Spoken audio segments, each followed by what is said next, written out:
Worry is energy, and energy can be redirected. Creativity helps us alchemize that energy, turning it into color, into movement, into sound, into words, into something real.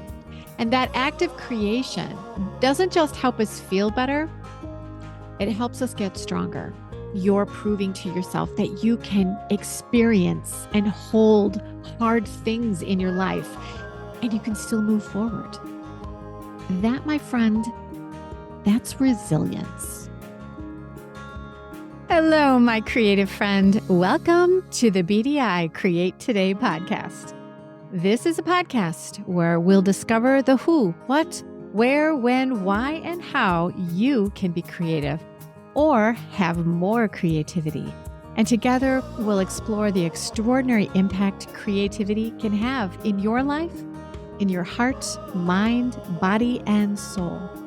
And if we haven't met yet, I am Beth Buffington, a licensed artist, digital illustration instructor, and a creative coach living just outside of the windy city of Chicago, Illinois. But mostly, I am someone who is curious about how creativity can weave its way into our lives. Now, each week we're going to look at one or more of the sparkly facets that make up the ever-changing kaleidoscope that is creativity. Welcome back to Create Today with Beth Buffington. Now, last week we discussed what to do when you're feeling creatively stuck, especially when your worries or your anxiety are the cause of your creative block. Today, we're going to focus our time together to talk about how to build some creative muscle that will help you stay strong and stay more resilient so you can keep creating when life feels hard. Now, this episode will provide actionable steps that will help you build strength and create resilience in your life. You know, creativity isn't going to keep the bad parts of life from happening, but you're going to understand how creativity will help you cope, help you shield yourself better, and will help you become resilient when the storms of life cover up the warmth of a good day. And let's be honest, when we let it, the volume of life can be overwhelming. Today, we have uncertainty in the news. We are enduring political bipolar bullying. We are enduring world tension that feels like it is always at a tipping point. And often, on top of all of this, we have our own personal stuff that we are quietly carrying as well. Whether it's worries about someone we love, the ache of loss and grief, or just the weight of exhaustion that we feel with the responsibilities that we are accountable for each day. Many of us today, right now, are walking around with some weary hearts and some tired spirits. And you might think, I'm not happy. I have no energy to enjoy. So how can I create today? But here's what I want you to know today. Creativity is not just for lighthearted moments. It's a tool that you can use to build strength, encourage healing, and create resilience that will help you bounce back faster when life packs a punch. In fact, creativity is an important life supporting practice that we can lean upon when the world feels like it's just too much. Now, according to the American Psychological Association, nearly half of all Americans turn to creative activities to help them manage stress and grief and anxiety. And with good reason. When we take time for creativity, we engage both our emotional and our cognitive selves. It's a way to let our brains process in the background what feels too big to express in words. And at the same time, creativity gives our bodies a moment of respite and time to breathe. So when we are gardening, painting, singing, playing an instrument, cooking, journaling, sewing, quilting, woodworking. You can fill in your creative pastime here.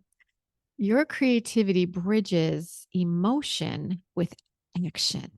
You see, creativity allows us to express, to witness, to transform pain, anxiety, grief into something that is more meaningful, something more understandable. Even a creative moment like doodling in the margins of a notebook or jotting down a few lines in a journal, well, that can begin a shift towards processing in a healthy way all the stresses of life. A Psychology Today reflection observes creativity bridges intellect and emotion, making the invisible visible and brings hope to despair. That's powerful. And that's what we're really talking about today. Now, before we go further, let's take a moment to hear from our sponsor, and that would be me. I want to tell you about the Create Today membership.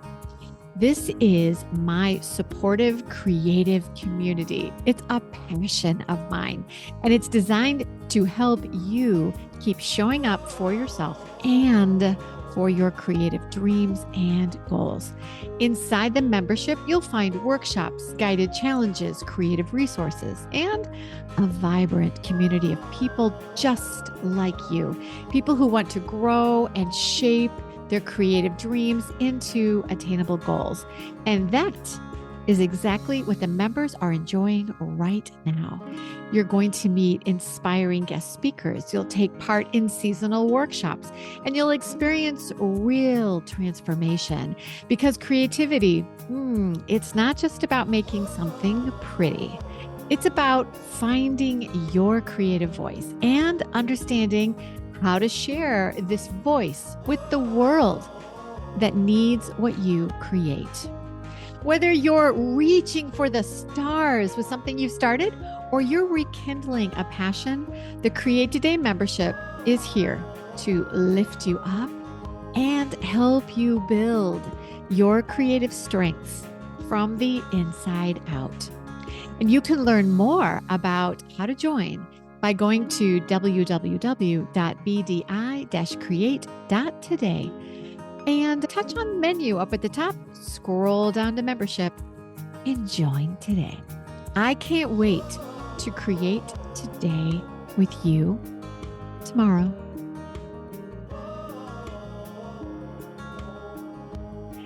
Now, let's talk a moment about worry. We all know it, and it can keep us up at night, and it hijacks our focus during the day. Now, I have a confession to make. I am a certified worry expert. It started when I was little. I could worry about just about anything. I would worry that something was going to happen to my parents anytime they left the house in a car. I don't know what I have about cars, but it's a thing. Even as a little girl, I often had a hard time sleeping until I knew everyone was home at night. And then when I was first married, Tom and I both had commutes in the Chicagoland traffic, and cell phones or just plain science fiction at that time. And anytime Tom was slightly late from coming home from work, I would go into full panic mode. I remember Tom telling me one evening when he came home 15 or 20 minutes later than I expected, he said, "Hey, relax, babe. Occasionally I'm slowed down by traffic, or I might decide to run an errand on the way home. I'll be home when I get home." Tom is the chillest person I know. And, he's also someone who has always had this innate talent of having a creative pastime that he allowed himself to do every day. I have learned a lot from Tom. Back then, I didn't realize that curling up on the couch with my sketch pad, just doodling, whatever, would be a solace for my overactive brain. Instead, I would fall into a huge spiral of worry. And I would think, who can draw when you're panicked about safety?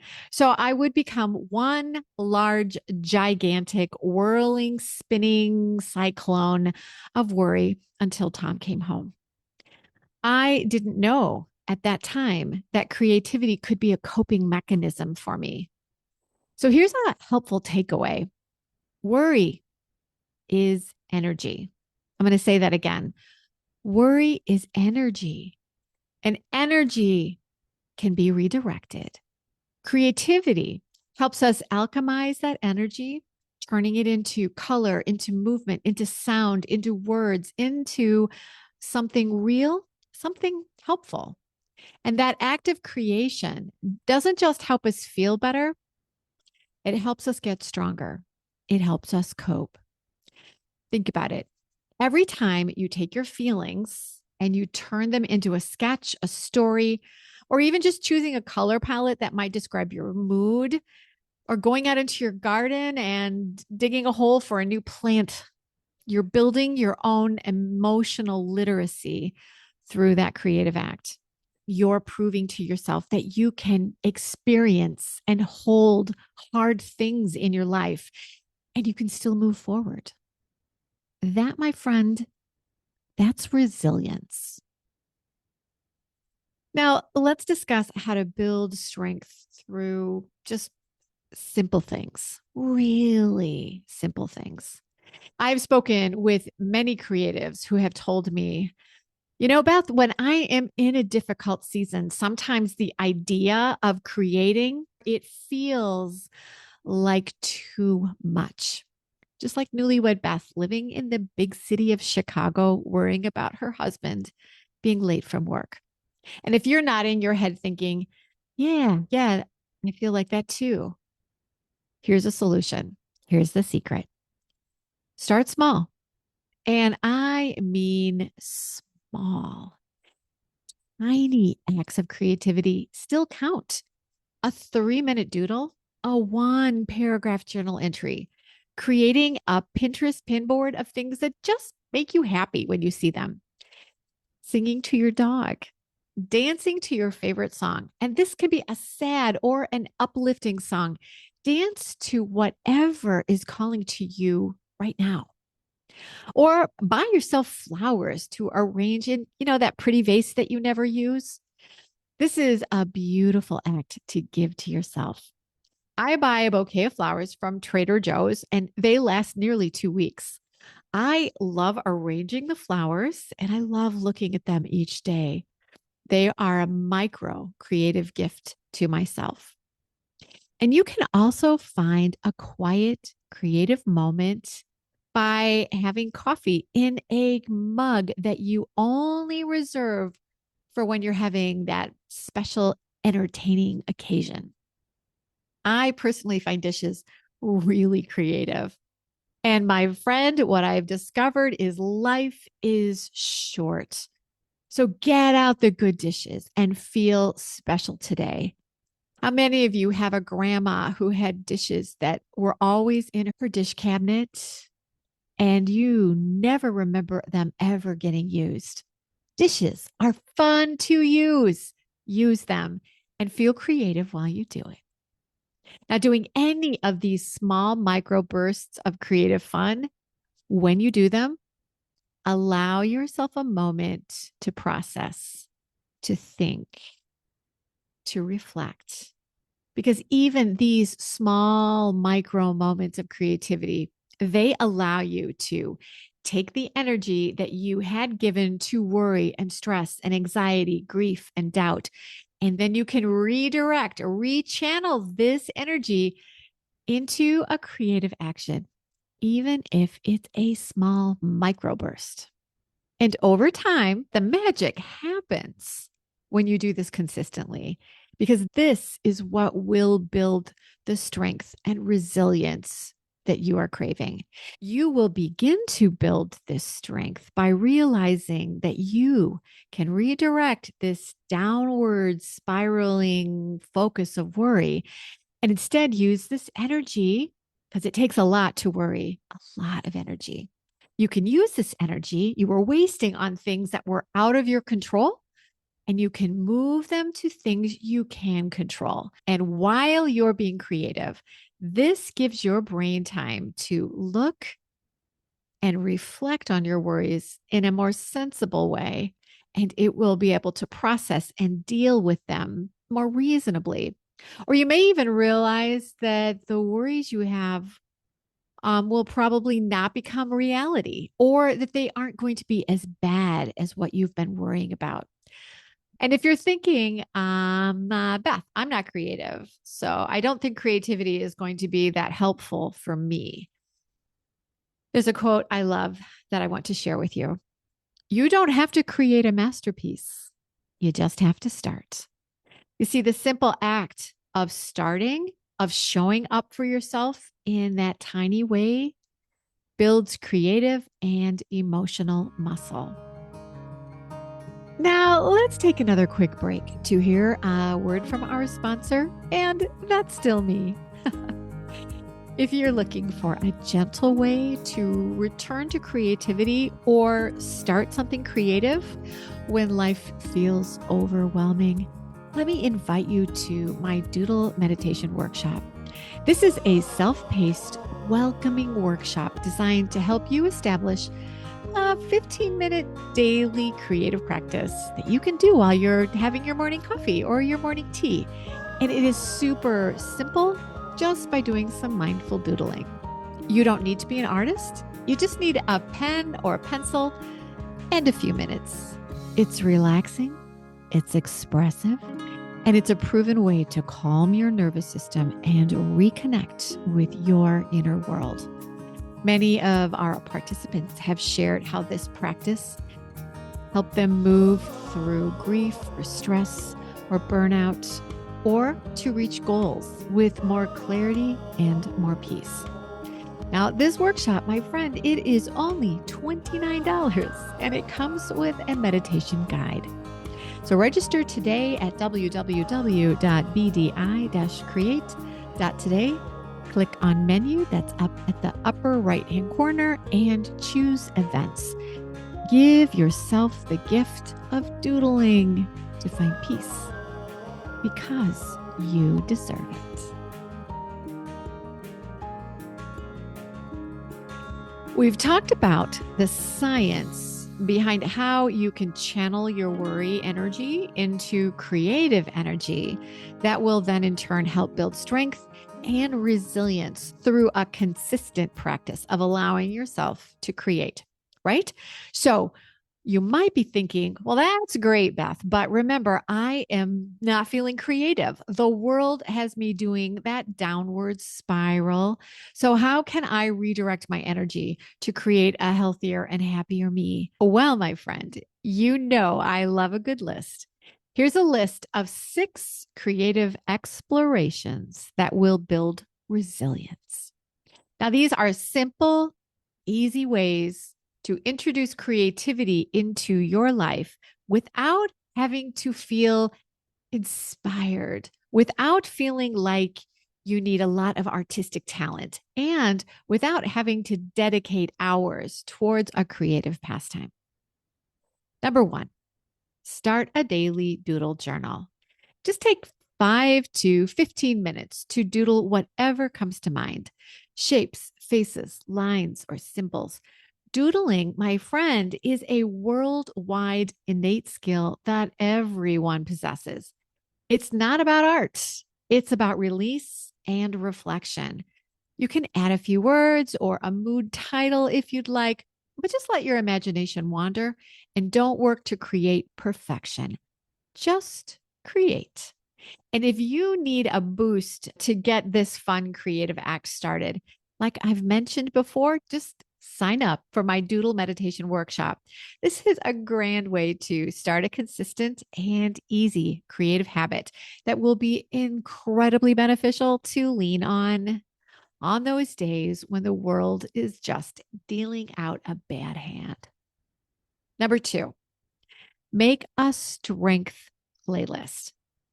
This is so old school, so 90s boombox, but I want you to just go find a playlist of songs that empower you and uplift you. And then when you're feeling that overwhelm, get out your playlist and pump up the volume until you just can't help but dance with abandon.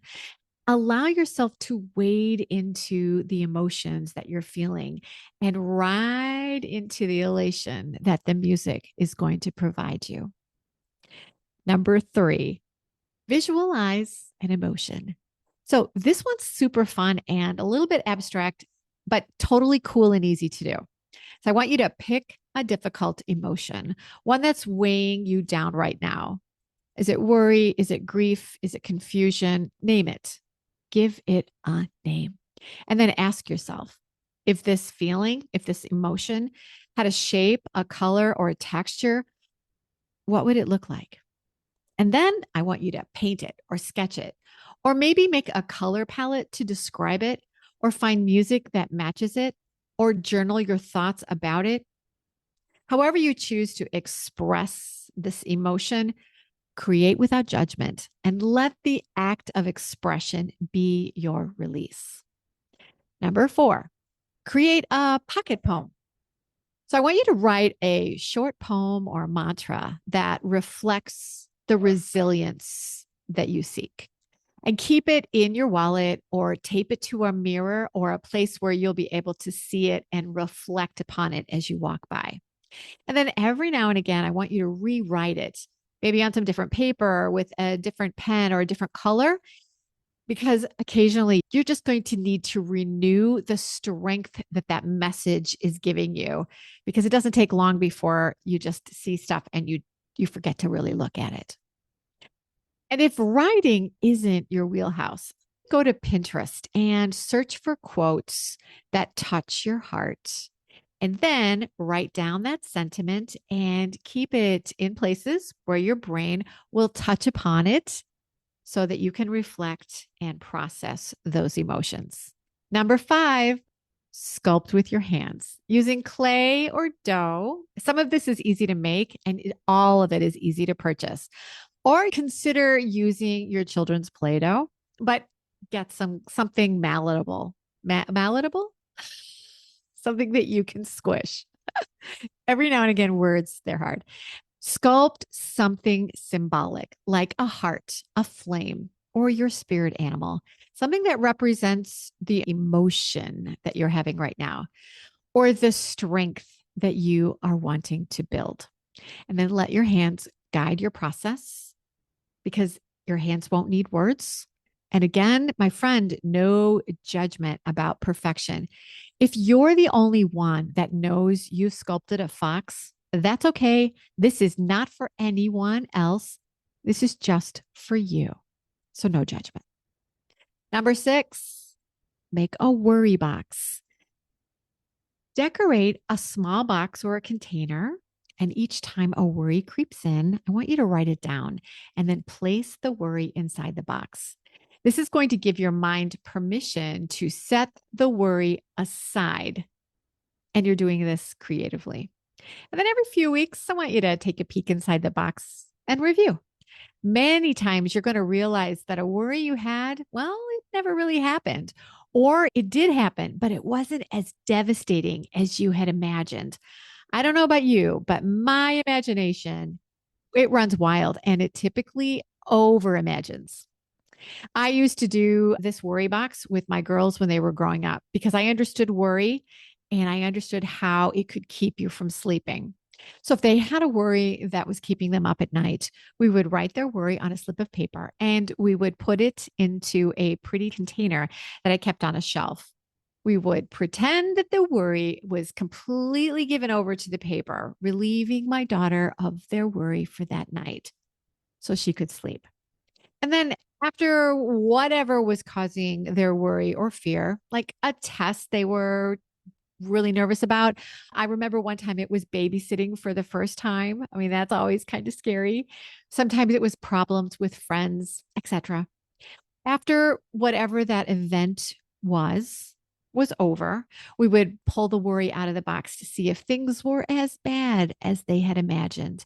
And you know what? It almost never was as bad as they had imagined.